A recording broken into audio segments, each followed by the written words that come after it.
अस्सलाम वालेकुम रहमतुल्लाहि व बरकातुहू।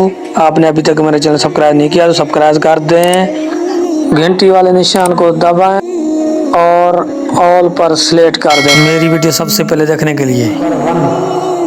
सबसे पहले कौन सी सूरत नाज़िल हुई?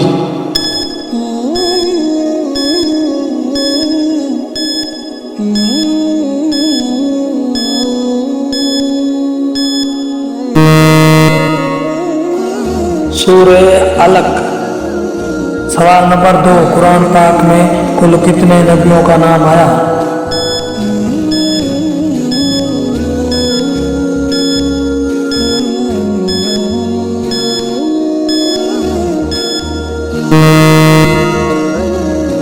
जवाब 37। नंबर 3, कुरान पाक में किस नबी का नाम सबसे ज्यादा बार आया?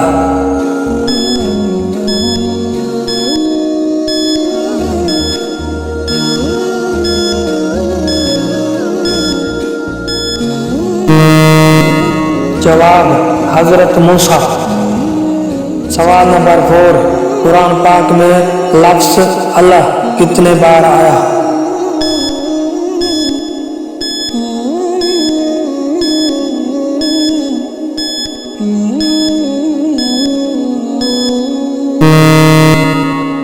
जवाब 2697 मरतबा आया।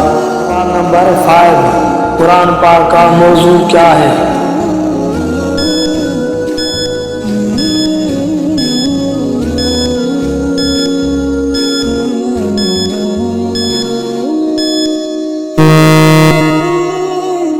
जवाब इंसान।